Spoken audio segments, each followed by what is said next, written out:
That's an analyst speaking. There are also debt level, sustainability, sustainable despite fixed downgrade, finance ministry, digital reforms necessary for building a vibrant economy.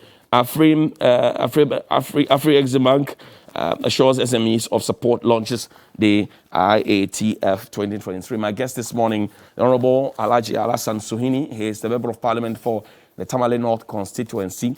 And also Dennis Miracles Abuaji is the former Municipal Chief Executive of the Ikuapem North Municipal Assembly. Gentlemen, welcome. Good morning. Good morning, Johnny. Thank you very much. Great. Good to see you again. Tuesday morning it is. Good morning. How is it? Fireman. How is it? How are we doing? I'm not a fireman. You are. How are we doing? I'm alive. Great. I'm alive. Great. I think you need some. Exactly, my voice. I don't know what happened to it. It's the fire. When Don't the worry, fire It's not the fire. The allergy says, don't worry. It's helping. Allergy is encouraging you to. Alhaji is not the only one. We actually, Johnny's Bite is actually trending #1 on Twitter this morning. That's right. In the whole of Ghana. So keep the hashtag on, Johnny's Bite. But let's begin. There's something I've seen in the Finder newspaper, quite worrying for me, about the Fufusu Solar Road. And it says in 2010, it's a story by Emmanuel Dogbevi of the Finder newspaper. Good morning to you, Elvis. In 2010, Ghana applied for a loan from the African Development Bank, AFB, to construct an important road. The 147.5 kilometer of road between Fufusu and Sola was to include what was described as key socio-economic infrastructure. These include markets and community-based health planning and service, chips compounds, and estimated at $166 million. 6 years after the project was completed and inaugurated, Ghana Business News brings you images reflecting the current state of the road and related projects. The project, which passes through towns like Busunu, Damongo, Larabanga, also includes the construction of 13-kilometer access roads spread across Damongo, Larabanga, and the Mole National Park. A 50-meter steel bridge was also built across the Mognori River. Now, this is what the Finder has put together for us in respect to how the road looks like. 6 years on, this is what it looks like. So this morning we're asking questions about, maybe Koko, I have to zoom in a bit. Let's see the picture, the way it is in the Finder newspaper as captured by them.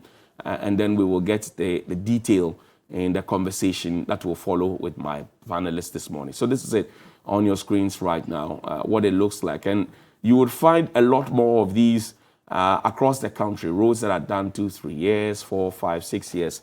You'll find this happening. Dennis, let me begin this conversation. You have been an MC before. What happens when you give a contract, for example, to people to construct roads, and then 2, 3, 4, 5, 6 years, you go back and you see this? What runs through your mind, first of all, and then what action is taken? Johnny, let me say a very warm good morning to our cherished viewers, and good morning to my senior brother, Honorable Suhini. And good morning to my people in Ikuapem North. Johnny, it's heartbreaking. Maybe myself and Honorable Suhini will understand these things better. That you know this whole development thing is a lobbying game. Right. We have 275 constituencies, 16 regions. Everybody trying to get their share of the national cake. That's right. And yet we all admit that no state has, an unlimited resources to be able to sort out all the issues at a time. And so if you manage to have access to such critical projects like roads, which are fundamental to the development of every area, and you are an MP or an MC, you step out in the morning and you see the project going on. There are phases. First of all, it starts from agitations and the pressure from your community. So Alhaji and I, when we go back, our roads, like my road from Latte Junction to Latte, as we speak now, very bad condition. Very bad, yes. Okay, so at the moment, anytime I go back home, like this weekend I was home, sometimes when you're driving, you have to hide. Especially when you enter the gorge like that. I'm telling you. And so once I start descending from Benkum, I'm trying to find ways and means to hide. because anytime the people see you, they don't even say welcome home. The first thing they're asking is, did you see the road you drove on? And once in a while, they'll be throwing shit at you on WhatsApp platforms. Last 3 days ago, our big men came. You know, we saw them. They drove on the road to their houses. You know, so it's heartbreaking. That's the first stage. The next stage is when finally you are able to have access to some funding for the road to be done, and then contractors come on the site. Then excitement come in. Even at that point, there are always mixed reactions. When are they going to finish? We are praying, you know, the contractor doesn't leave site, and then the project continues. Eventually, the third stage is when the project is done, and then everybody is happy. And then when you are going back into your municipality or constituency or your community, you enter with full glory and confidence. Then the people are happy. But it becomes an anticlimax.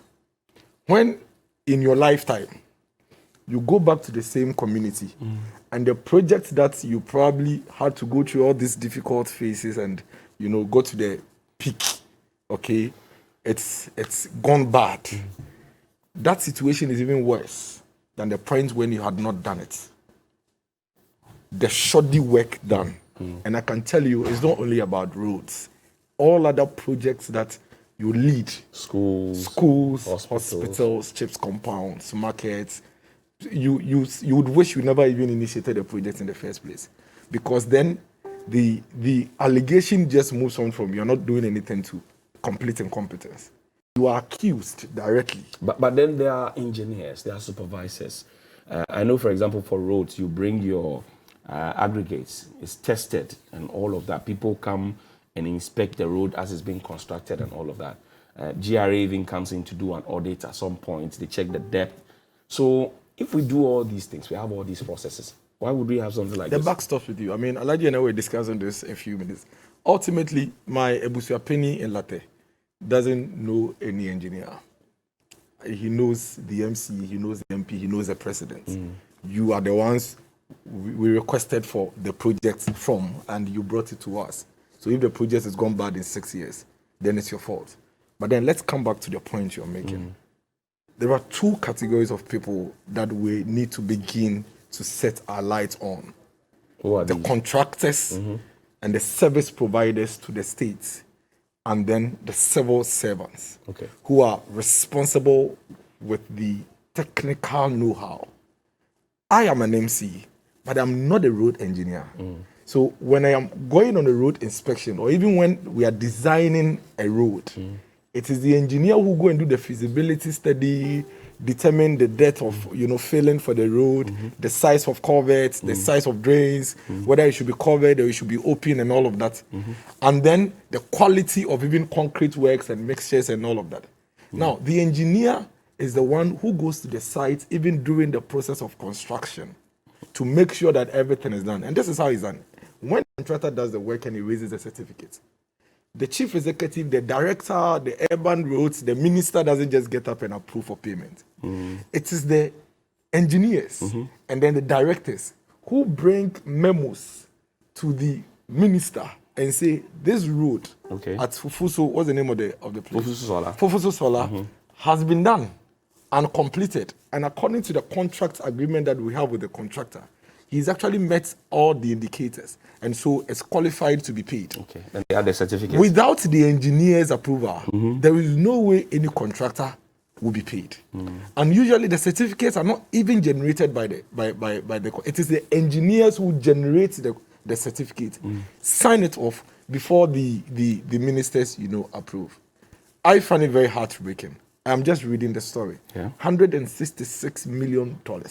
I haven't seen the road. I haven't been there. Alaji have been there, so maybe he can, you know.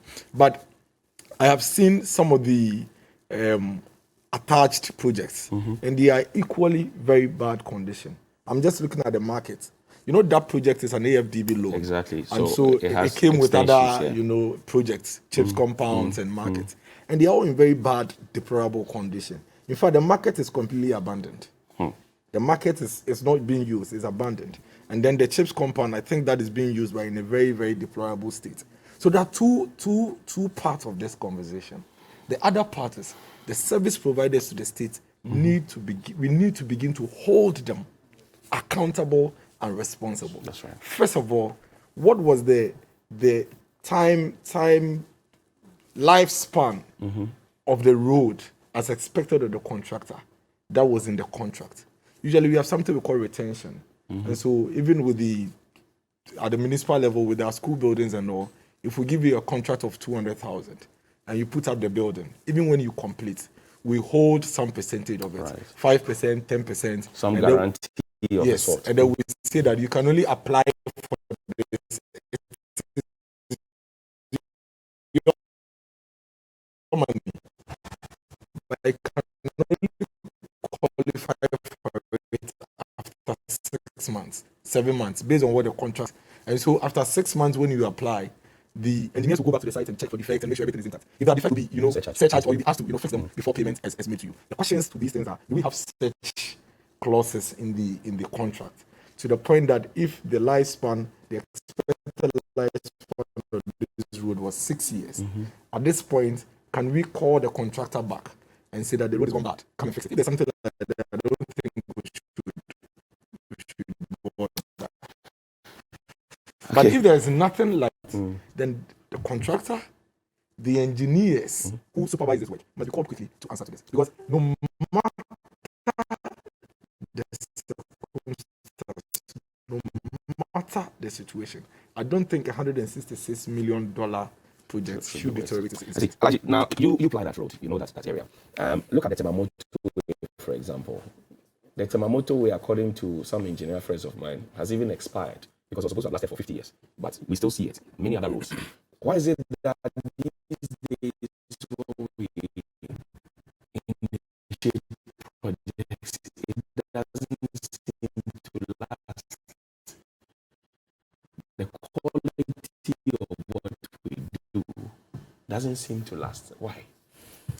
I mean, it's a question that has multiple answers. Created as a society, and it reflects in the work that we carry out in almost every sector, and it is sad. You speak of the motorway. First of all, we have to understand that the motorway is a concrete road. Yes. Yes. So I mean, the lifespan of a concrete road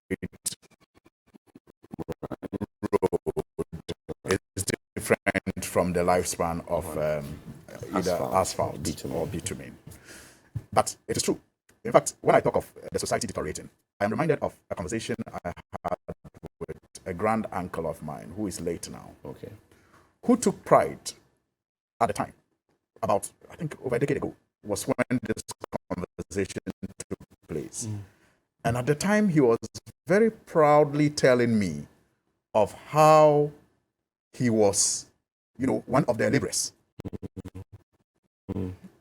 that took part in the construction of the Temamoto Way. Wow. Yeah. I mean, with pride, he spoke of the motorway that in a way that I was infected by the zeal with which they did their work at the time. A small portion he contributed. Yes, He's proud of it. He was proud of it. So it got me thinking about the nature of roads that are constructed these days by our contractors. And I asked myself, if they ever drive on the roads that they do with their children, and probably tell their children that I constructed it. Because some of the jobs hardly last 2 or 3 years. They finish the construction, and in 2 years, 3 years' time, it is pothole ridden. Yeah. And so when I see, constructions like that, the first thing I ask myself is, has the person who constructed this road driven on this road with his children? And if he has, or if he ever does, How did you feel? will he be proud enough to tell the child that I did this road? Because if you will have that pride, then you will want to leave a legacy when you get the opportunity to do projects, that have that level of utility for, the vast majority of the people in the country. But we just simply don't care. We focus more on the financial gain than the glory that will come in doing a good job that benefits, society. And that is the sad reality that we face. When did we depart from being patriotic like your grand uncle to being just, let's do something? When did we depart from that? I don't have any scientific basis to support what I may consider an answer close to your question. But I have said that the deterioration in terms of construction started after 2000, the year 2000. Because before the year 2000, in almost every community, we knew who the contractors were. Okay. We knew who the road contractors were, who had heavy equipment to carry out projects. We knew who the building contractors were in every community. And governments dealt with such contractors. But after the year 2000 came the political contractors. Then people with wheelbarrows or without it got contracts to do, after 2000. Almost every government have had to make do with creating opportunities for these political contractors.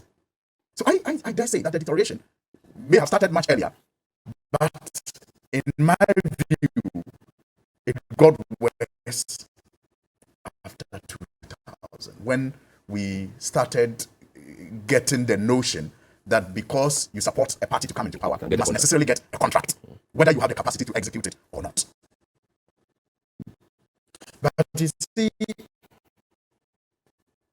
coming to the Fofolso Solar Road, specifically, I had a very interesting,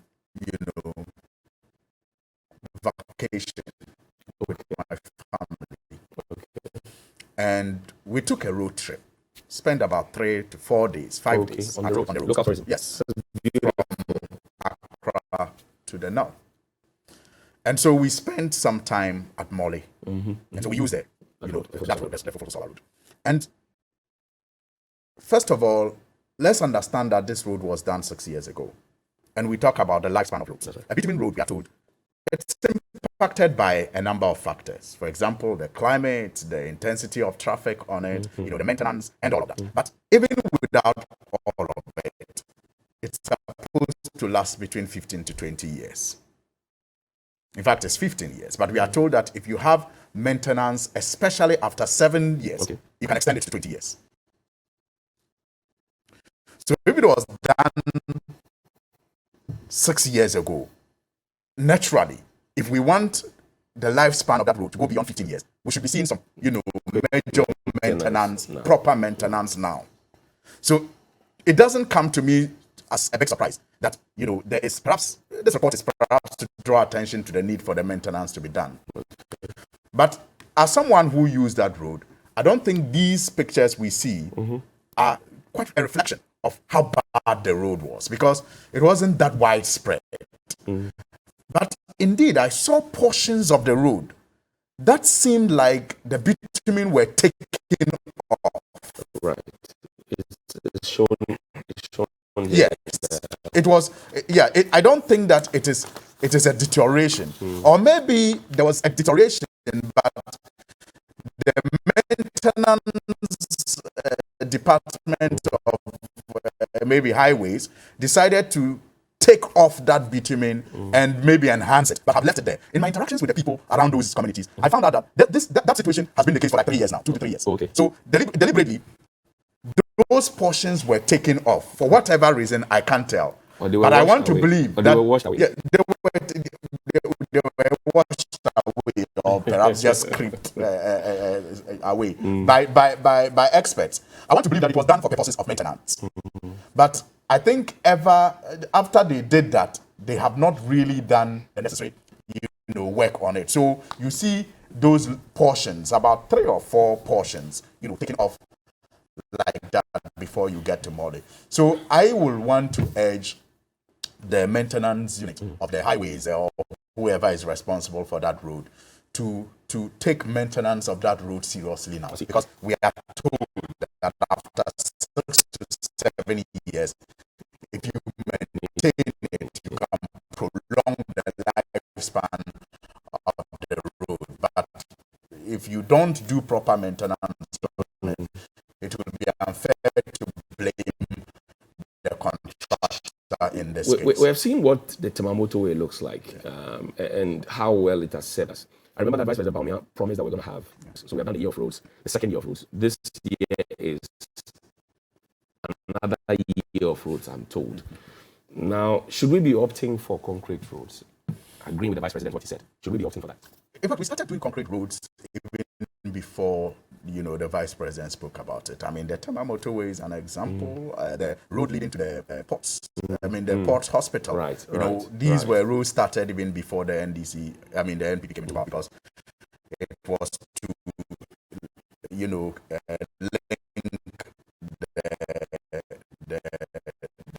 the main road to the port hospital. So yes, it is something that has always been on the table, and many governments have considered the option of making roads using concrete, but it's expensive. I mean, it is expensive, and so when you compare it to the bitumen and asphalt and others, the problem we have in this country is that we are not dealing with the root cause of the principalities and powers. Thank you. You have said it all for me. We are not able to confront it, because but that's why you have the Public Accounts Committee in Parliament, for example. Yes, I mean, it does its best, but I still think that it can do better. And the kind of revelations that come there by now should have told all of us that the politicians who stand elections or who get appointed to positions are not handlers, but they are not the worst. But somehow the focus and the attention seem to be more on those people. I mean, you've said it right. We all agree that contracts in this country are usually inflated. So when we even talk of how expensive concrete roads are, sometimes I don't even know if we are talking about it being expensive because of the corruption or inflation included in the cost. Because you see, you cannot take that away from the current cost of doing a 1 kilometer using asphalt. If I construct a road for you in 2022, and then you wait until 2024 before you pay me, I took a loan from the bank. The bank will be asking me to service the loan, interest and all of that, plus my profit and whatever it is, the compensation for the wait. So I will pad the contract fees, because I know that you pay me 2-3 years on, maybe more. So they pad it and then they give it to you. But then, if we start paying them on time, maybe they'll stop. Well, but what they don't also say is that there is always an interest component that is factored into the cost of a road. So sometimes it is a disadvantage to government to even delay the payment. So if you give a contract of 1 million Ghana cedis, and the contractor does the job, and you pay him, say, in 2 years' time, he's going to calculate the interest on the 1 million Ghana cedis. But sometimes you call them to meetings and say, discount what we owe your less. Yeah, because that's why I say we are not dealing with the principalities because we all know. You see, as they call them into the meetings, the contractor knows that some inflation has gone on. You, the person who also gave the contract, you also know. So we are not dealing with it. We all know the elephant in the room, but we are not confronting it. So the thing is that there is no justification to to pad the contract sum because of delayed payment. Because delayed payment is already, factored into the payment schedule. Right. And so if payment is delayed, you are entitled to request for what you call delayed payment. And sometimes the delayed payment is even higher than the contract sum. I have seen contractors who have taken interest, from government that was higher than the contract sum itself. Now who calls out? Yeah. Then who calls out completely with Aladi on a lot of almost all the points he's made, except for one that I depart. Which is? Because for example, there are roads in this country that have lived up to 12, 13, 14, 15 years. And we are now beginning to see the effects. I mean, President Kufuor constructed this Adenta Madina Agreement Road. Before President Kufuor's construction, I used to spend the whole day to travel from Latte to Accra. Those were the days when you are leaving Latte, you leave at 4 a.m. And by the time you get back from Accra, it's like 9 p.m. It was a whole journey for us. But that road was constructed. And it was just about 2-3 years ago that we started seeing the highways guys come onto the road to sort of come and fix it. It's been in very, very good condition. Okay, I think that... Even at the contractor, I remember I interviewed the contractor. He said they had not paid him, so that's why he left the bridges. But he did a very good job. Very good job. I've just received... I think the guys who did the Circle project. Yes, I've just received a picture from someone who lives in the area. Okay. And he's telling me that these roads started getting really bad. The Fofoso Solar. Yes. Okay. Even as early as mid-2016. The question is why? Why would you construct a road and then barely a year or two after, we are seeing defects? Even if the highways guys were the ones who went to scrape some part of the road, it means that there was a problem with that part of the road. And we've seen some. Even around... Adenta, yes. The whole road was washed away. Lebanon, University of Ghana, when the stadium is, sometimes the road folds as if you are folding a blanket. It folds. Tetekwashi, the golf house, where the yes, you see it rains for 10 minutes and the whole place is like a lake, and the road is... So we really need to confront the principalities and powers, i.e. the service providers to the states, and then the technical guys whose responsibility are to ensure that these jobs are done and done very, very well, especially with payment and cost and delayed payment. I tell you, if you have your own money to construct a 1 kilometer road in front of your house and it's going to cost you 500,000, government awards it for 2 million, 2.5 million. And there's a reason. But why? And it goes against government. The fact is that government doesn't have all the money sitting down. So all the inflational effects are considered, all your bank credit interest rates are considered, and what have you. So most of the contractors will tell you that by the time they receive, and that also accounts for one of the reasons why they abandon projects. By the time they receive first and second certificates, they have actually made their money. And they spend it on... I've seen contractors who receive payment and they go and buy cars. They go and build houses. They don't scale up. Yes, because the road is actually maybe $1 million. But government needs to make room for the delay. Your credit costs, your inflation, effect and all of that. So they give it to you at 2.5. So you raise your first certificate, which is 500,000. They pay you. And in you, actual terms, it's like 40-something%. You clear the road, then you take the rest of the money, to go and do other things. So we need to confront these guys. We should begin to, because even as we read through the story, the name of the contractor is still not stated. Where he lives, what he does, which other jobs he's working on, it's not captured here. But if we should begin to call them out and begin to also even call the supervisors and the engineers and the technical guys out, then we'll begin to see some improvement. I hear you. Well, share your thoughts and comments with us. #TV3Newday, #Johnny's Bite as well. Koko, let's look at the rating of our economy. The finance ministry has also fired back, saying that Bloomberg got it wrong. But what is the standing now? Toss that story from you. We cannot continue to borrow from the international capital market, given that we have hit the threshold, and even if we have to, we are very much limited. So if we do, we'll pay a very high cost. and therefore they need to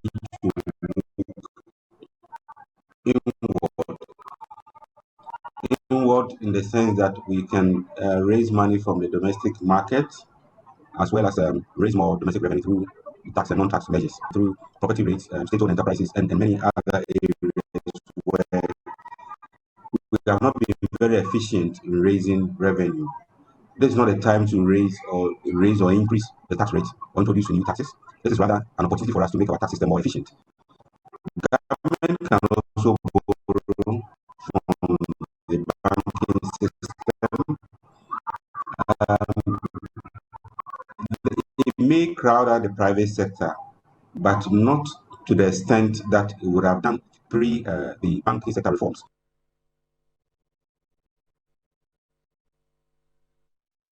Professor Peter Quartey, right there. We'll get to Prof quickly, but so let me give him a minute. Wanted to say. Yes, I mean, I just wanted to reiterate the point that maintenance is key in some of these, in increasing the lifespan of some of these, roads. And for me, because it's taken 6 years, and we are seeing this, it just tells me that perhaps, like I said, the longevity of a road depends on a number of factors. For example, the land, the material use, the climate, and all that. So I use that road, and I can tell you that it is not that widespread. It is just from the Banga to Sola area, and if you look at the topology there, you can understand perhaps some more work should have been done in ensuring that on that small block. I don't think they should have used the same approach that they use from.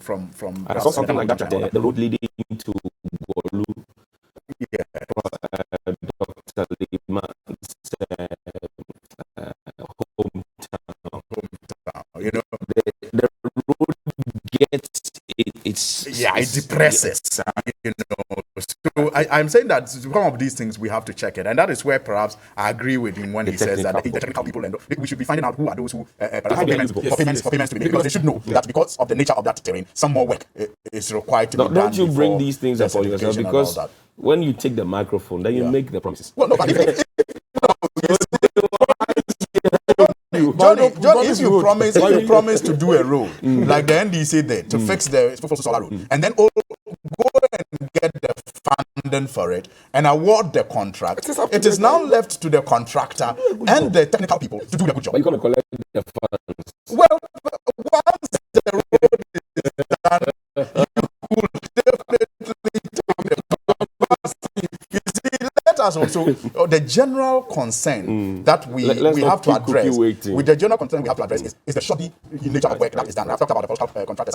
I left out the part that we also sometimes, as politicians, do political roads. Right. You know, elections are coming. Go to MPs' flats around Sakumono. The roads that were done there are all, they're all deteriorating as we speak. Just a year or two ago, roads that were done are all deteriorating. I hear you. In fact, in my constituency at the Chogu roundabout, after the Ghana at 60, celebrations, there was a whole confusion, with the community, involving the community and the assembly, because the assembly had spent so much money fixing that roundabout, and just after the anniversary, it rains. Very embarrassing. I hear you. Okay, welcome. Thank you very much. Moving straight to some of the messages that we have this morning. First one says, good morning, Johnny. Please, the workers at Tatale Sanguli District Hospital are scamming patients, especially those at the dispensary. They sold the drug to us at 25 Ghana cedis. We went to town and bought the same drug for 10 cedis. In fact, investigations must be done now, or else the patients will continue to perish there. Tatale Hospital is the place.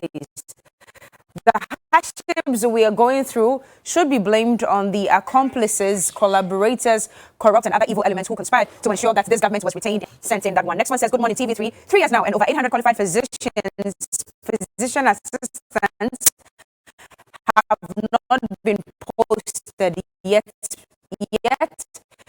A lot of facilities are lacking these critical healthcare practitioners and need their services urgently in the midst of the pandemic. Meanwhile, government is doing nothing about getting us posted. We need financial clearance and urgent postings now to salvage the numerous crises in the health system. Walanyo from Kwando says, good morning, TV3. Johnny, the action of the government towards the Speaker and the NDC MPs clearly shows the government is just not ready for any dialogue. For that matter, because it's well and wise up. A word for the wise, well, somebody says it's in the north. Good morning, Johnny. This current administration is gradually killing the ordinary Ghanaian slowly. We have to pray for an immediate intervention. God bless our homeland, Ghana. And this came from Ali Baba in Atebubu. I'm a resident of one of the communities along the road, Larabanga. The contractor indeed did a poor job. Just barely 2 years after its construction, the road started to deteriorate. It is not safe at all to drive along the Sola Fufu So Road. I also believe the duty bearers at the time of its construction shortchanged the terms of the contract. Idi Adam Osman from Larabanga sent in that one. Good morning, Johnny. Please come and see Hawai Fodome Road. You will cry for us. Even the almighty Eastern Corridor Road for 5 years now, no show. Elom from Hawai sent in that one. Good morning, Johnny. In fact, yesterday you made my day by educating us about this brouhaha on this ambulance issue. You see, the MPP are trying hard to discredit your bite, but inshallah, they will not succeed. Ismaila Horaya Ali sent in that one. Good morning, Johnny. Please tell Anado that all the Nakans are going to embark on a serious demonstration that even the military cannot contain us. Wow. Felix from Kumasi sent in that one. Johnny, I'm fuming this morning. This country is going into a ditch. I mean, sinking, and something needs to be done about how staff are treated. Government workers who have worked for 5 years and more need to pay or beg for promotions. Wow. A very important institution like NADMO is working in the dark because our salaries are nothing to write home about, yet we are under the Ministry of Interior. Which agency is more useful than NADMO? We don't have enough resources to work as we should. We are simply neglected. Also, it's been like 10 years since a bill was to be passed in Parliament to make NADMO a service. Till date, we are still waiting for that so we can benefit like other government institutions. We are suffering and will continue to hit on this matter. Good morning, Johnny. Please keep up the good work. I read the last one. That says, good morning. I think the Black Stars will do a better. Oh, I pray they do because I'm still wearing the jersey. I'm still wearing today. I'm on my own in the studio. I'm the only one wearing the jersey. They should not disgrace me. Going. Nobody's wearing it. It's just me. It's just me wearing it. So this one is going out to the Black Stars, and hopefully they do a very good job to keep us in the competition today. Johnny, back to you. Thank you. Charlie, thank you. And they did me in. So yes. I'll take a bite on Professor Quarte's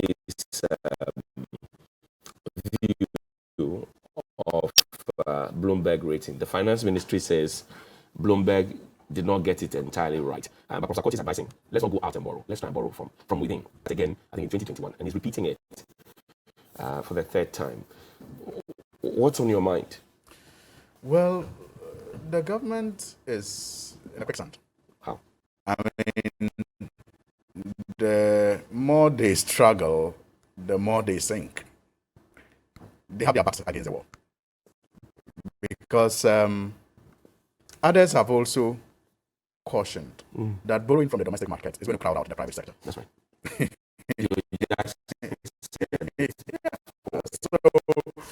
So, I mean, it's like the witch dance. You dance forward, your mother dies. You dance backwards, your father dies. I can only agree with Franklin Kudu, who says that we should shed the pride and arrogance, and we should not be ashamed to seek help from the IMF. Can we go back on to that? the IMF? The IMF always have their doors open. But the conditionalities that will come. But you can't blame them for those conditionalities. When you when you fail to manage your economy right, and to be very sincere, this government has really enjoyed a lot of civil society support in terms of the management of the economy, because I believe that they are now coming to terms with their full issues of governance. Why? In 2016, all the economic watchers predicted that Ghana was coming out of the woods, and that by 2017, our economy was going to be growing at about 8% GDP. Almost all of them, the EIU, the Moody's, Bloomberg, all of them, they predicted this because of the hard work that the government had done to, rise above the challenge of electricity shortage, supply, and all of that. By 2016, they started predicting that our economy was coming out of the woods. So this government, honestly, inherited the fruits of the labor of the previous government. And so, in my view, they mismanaged the fruits that they inherited. And that is why we are back into the hole that we all find ourselves in. Because by the time that they took over, inflation was on the downward spiral. The economy was, moving up. The GDP growth was moving up. Interest rates and others were all coming down. The time they took over. And so the conditions were good. In fact, we had reserves. We had almost is that we have reserves that but they came and went into a party with the fruits that they inherited. So I believe they are now coming face to face with the events that it comes with. They could have done better given the fact that some hard work had already been done and the projections were good when they came into power. If they had just humbled themselves and taken the notes from the previous government seriously in the area, the energy sector, if they had not played politics with, benchmark values, reduction of tariffs and all those things, perhaps we would be in a better situation. Is that why the government now says, look, let's look within.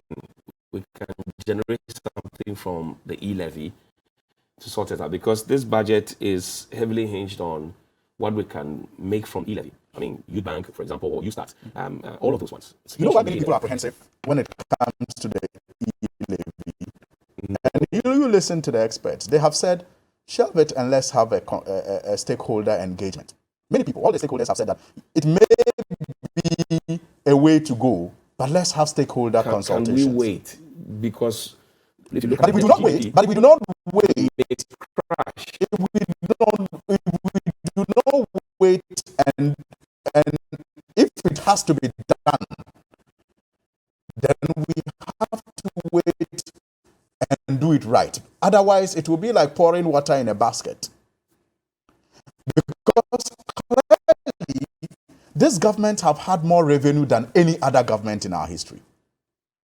Look, as we speak, the GRA is still exceeding its targets. It is management of the revenue that has been the bane of this government. They have borrowed unprecedentedly. I mean, more than any government in our history. They have raised more revenue domestically than any other government in our history. And all of that thanks to, like I said, the good work of the previous regime. If you are talking about revenue from our ports, it's because of the expansions that were invested in. If you are talking about even revenue from our markets, it's because some work went into making our markets better. Okay. If you're talking about the borrowing and how attractive we were, it's because some work went into making us credit worthy. So they have blown all of that. And today, we are B-. Never were we B- under the NDC.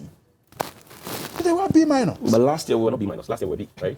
Yeah, but I'm saying that it is like when you inherit so much and you go partying, you look good all the time. But when the inheritance, is exhausted, then your true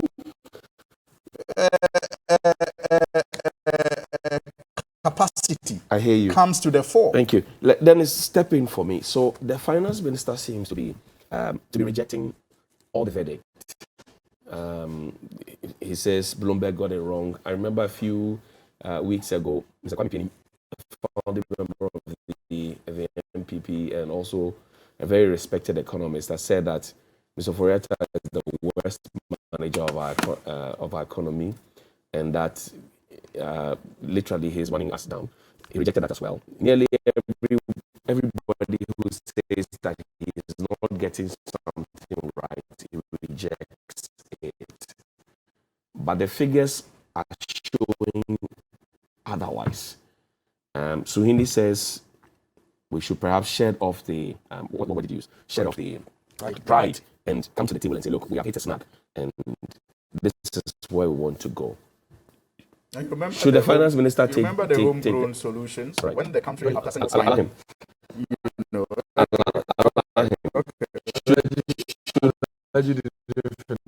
Should they finish? Don't mind it. Johnny, should the finance minister take the advice of those who say, look, shed off the pride, come down to our level so we can have a conversation? for the sake of our viewers, let me speak to them so that they understand and not allow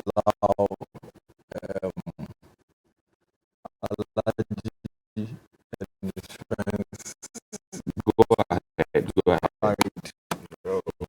First of all,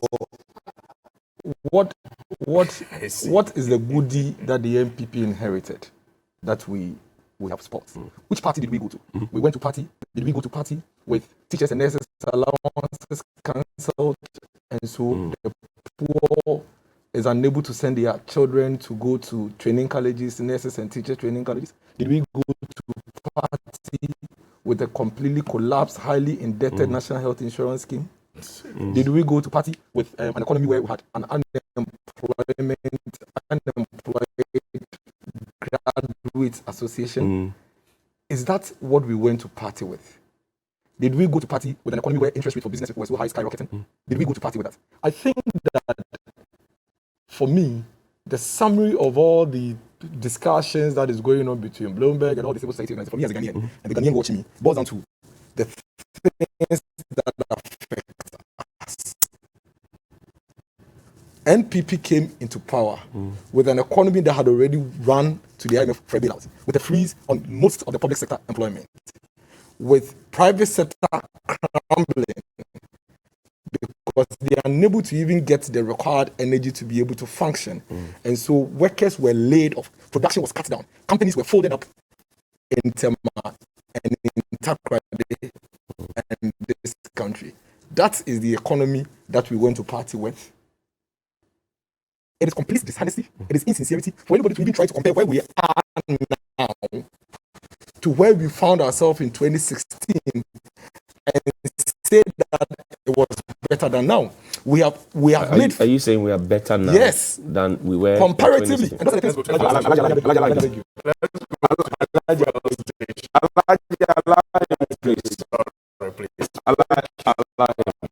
you. So you are saying that we are in a better place now than we were in 2016? Every single thing that affects a Ghanaian, me, and a young person at home, we are better off, including even the unemployed. And let me come to the famous NAPO guys. Even the NAPO guy today, who is told by government, is better off than it was in 2016, because in 2016, this morning, he was home sleeping and wondering who even owes him to go and chase the person after. NAPO beneficiary. Yes, because today, at least the NAPO beneficiary is on a certain list. The government is owing him for 4 months. When I have someone owing me, I am better off than being in so much poverty that I haven't even had anything to do with for the person to owe me. Have you seen the letter that the no, meteorological please, agency? No, I beg you. Sorry. It's just a point. I don't want to digress. I asked him a question. I see the letter that the meteorological agency wrote. He said those NAPO beneficiaries who are not coming to work, if opportunities come, they will not be considered. the guys are also saying we don't have money to transport ourselves to and from work. And you say that in a better place. Johnny, I will not digress. My point I'm making on that quote is that in 2016, if I am a young Ghanaian that has graduated, had no job, I was part of an association of unemployed graduates. Right. Between 2017 and now, I have been working and being given some stipend, albeit it's small. And as it stands now, I have worked and government owes me 4 months. Anybody watching me that is fair-minded and objective would know that as it stands now, I have government owing me about 2,800 Ghana cedis, which means that I am far better off compared to 2016 that by this time, I have not even been able to hold the cap class for someone to owe me 30 cedis, for me to even have a premise to go after. That is my point. Is this your personal opinion? Or yes, this that's what I'm speaking to. So this is the I am just trying to explain to you that we had an extremely gloomy situation in 2016, that the country was so much in shambles that for anybody to even come and sit on TV and say that Ghana today is worse off in 2016 is a complete insult to the intelligence of Ghana. Yes, we have challenges. Yes, we have a lot of challenges, which is not peculiar to Ghana alone. He speaks of what did they inherit? They inherited a very brilliant, active national health insurance scheme. They inherited students going to training colleges and teacher training colleges and being paid allowances, for which reason the poor person's child is able to go. They inherited heavy infrastructure, including the N1 and several other Kumasi roads that were under construction and some completed by the MPP. They inherited over 17 major health projects under the Eurojet project, across the country. They inherited an economy where banks were chasing Ghanaians in their homes to even come for loans. They inherited an economy where we had stable power for industries to thrive. That is the sort of economy that in 2009 the NDC inherited. Now, fast forward in 2016 when they were leaving power, checklist each of these. It's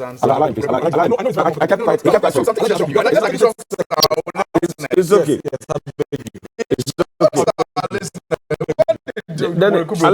Allow him, please. Our time is up. Our time is up. So allow him to. Allow will be uncomfortable. I decide to speak to the issues, to speak to the viewer. So these are the things. The main thing, for example, now is our debt to GDP, our debt. Good. So when we are speaking, and it's going to crash. So when he was speaking, I didn't expect him to even go down that lane because they cannot even go there. The NDC cannot in any way compare where they left Ghana between 2009 to 2016 and how much they destroyed the state and where we picked Ghana from. Today, your light is on. Is your light going off this morning? Is it going on in the morning? Is it going on in the evening? Number two, don't we have teachers in school, in training colleges being paid? Don't we have over 1.5 billion children of Ghanaian children in school? So, what you are doing is so unfair.